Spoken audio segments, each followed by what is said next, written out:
Hi, my name is Helena. I am an Australian intuitive tarot reading, and this is part 3 to my introduction.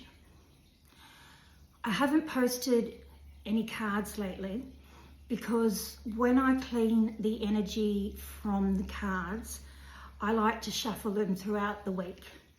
And I'm not sure about any other Aquarians, but I've been getting the Tower card a lot. And my Tower moment has just literally happened in the last 10 minutes. I'll start at the beginning. I was married for 20 years, and in 2019 I had two hip replacements. In 2020, when COVID struck, my marriage deteriorated. It was also the death of my mother-in-law. In 2021, my ex-husband and I separated. 6 months into that, he had a new missus. And within the 12 months, I had applied for a divorce, and it was granted straight away after the 12-month period. I then moved to Port Hedland, and I let my ex-husband and his new girlfriend live happily in their little house that was one of our rentals that we renovated. So they had that happy little house and that little environment for their new family, blended family. And I hadn't replied to any emails, texts or anything for a couple of years.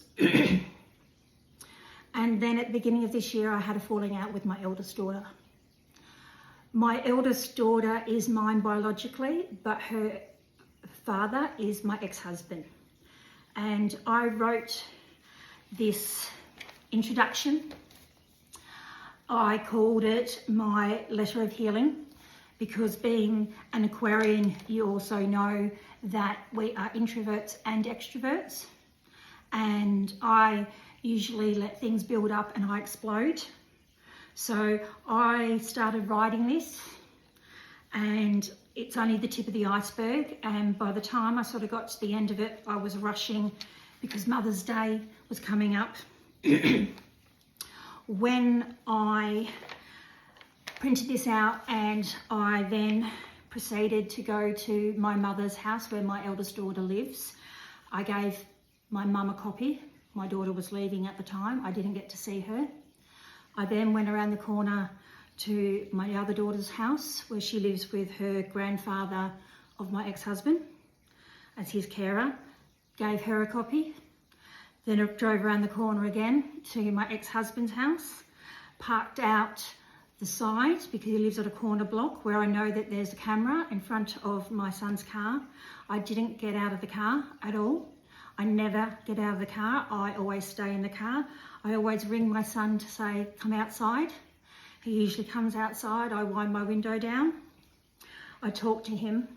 Well, I gave my ex-husband's new partner a copy of this because she's also mentioned in it. And within the hour of doing this and coming back home, my eldest daughter didn't read it properly, and she did a welfare check on me. And I said to the officers that came that day that it was my letter of healing, and the first 2 pages of this explains why I was doing it. And it wasn't for anybody else but for myself. And if my eldest daughter doesn't want to be in my life at the moment, that's her choice. But I'm trying to reach out to her and saying that I'm sorry, and I shouldn't have said the things that I said about your dad. And I'm only trying to vent and get it off my chest because it's been weighing me down. All this time, I've never had the chance or the opportunity to ever say my side, express my side, and that's what I was writing in here. This is where she didn't understand that it wasn't a suicide note. It was a goodbye to a relationship that is non-existent at the moment anyhow. How can I be a part of your life if you don't allow me in? Well, my Tower moment came a minute ago. Even in this, I apologise in my way of 2 things that I did to Neil's new girlfriend, Narissa, in my way, and then I made another statement about her. She obviously didn't like it, or she agrees, or it's actually made her reflect, because I just received a VRO notice, and with that VRO notice it states that I can't go anywhere within 50 Fountain Way, where my son lives, but I never get out of the car. I've only ever rung her once when my son was threatening to move out of his dad's place where he's in the granny flat, had packed up all of his belongings, and he was coming to live with me, and I didn't think that that was right. So I finally rang her the first time and asked her to give my ex-husband and my son some space. And she went absolutely crazy over this.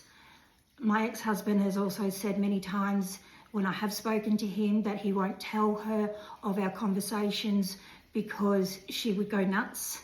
I referred to her as Stella II, and that's because she exerts the same symptoms and traits that my stepmother also had towards my own mother, and this is what I explain in this.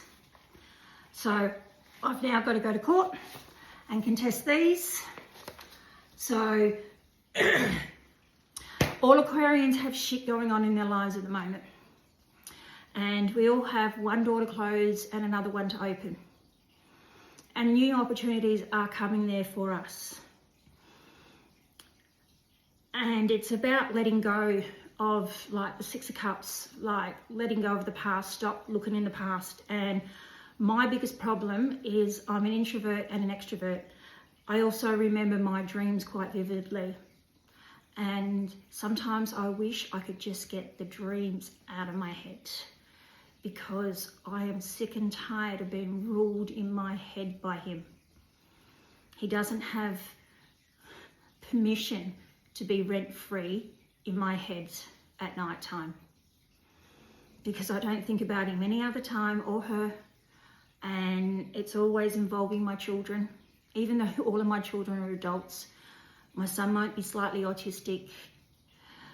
My middle child is a carbon copy of me, and my eldest child is the better half of me, but passive aggressive sometimes. Really, she'll stick it to you, trust me, and she'll do it in that passive aggressive diplomatic email, because she works in the government, but the passive aggressive attitude all the time, taking the high road, wears a person down after a while.